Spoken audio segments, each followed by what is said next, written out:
puis il faut arrêter de mettre nos productions en concurrence avec la planète entière. La semaine dernière, la droite et la gauche au Parlement européen ont voté un accord de libre-échange avec l'Australie et avec la Nouvelle-Zélande. Ça veut dire quoi? Ça veut dire du lait et notamment des agneaux et des moutons qui viendront concurrencer nos productions locales. Il faut arrêter avec cette politique de libre-échange au plus vite avant que nous disparaissions. Et puis enfin, nous avons fait campagne régionale sur les circuits courts.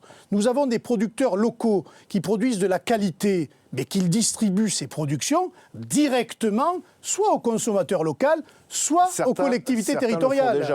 Oui, mais il faut le généraliser. Et en ce qui concerne les grandes surfaces, eh bien, il faut, je pense, leur tordre le cou petit à petit. Et moi, je suis presque favorable à étiqueter le prix où ils achètent les productions en France et le prix où ils le vendent. Que faut-il faire de cette loi travail selon vous? Écoutez, vous voyez bien que ce gouvernement, c'est un gouvernement de farce et attrape aujourd'hui, d'attrape couillon surtout. D'abord, elle ne s'adresse qu'aux grandes entreprises, elle ne règle pas le problème des TPE, des artisans, des commerçants. Il faut des représentations syndicales. Or, les représentations syndicales ne sont pas dans toutes les entreprises.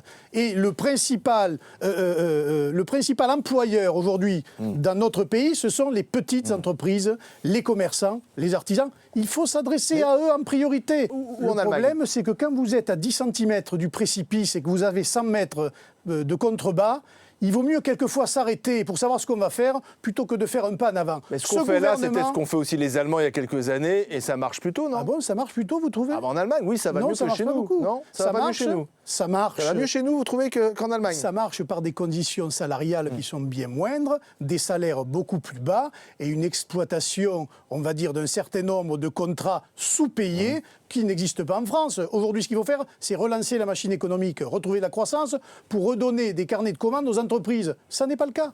Alors c'est amusant parce que finalement, vous vous retrouvez dans le même camp que la gauche de la gauche, que l'extrême gauche, que les étudiants. Oui, mais vous pourriez participer à cette journée d'action le 9 mars. Ces gens-là, le 9 mars, vous pourriez être dans la rue avec eux? Ces gens-là sont des escrocs politiques. Pourquoi? Et je pèse mes mots.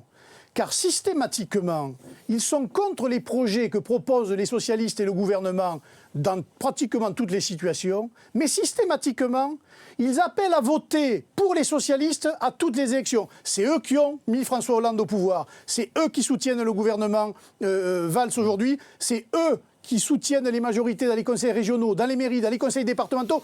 Ces gens-là sont des menteurs. Et je pense qu'il y a des électeurs de gauche aujourd'hui, c'est les fameux attrape-couillons que je disais tout à l'heure, qui se trouvent couillonnés par ces gens-là. Eh bien, il faudra qu'ils en prennent la mesure et qu'aux élections à venir, ils sachent mettre le bon bulletin de vote dans l'urne.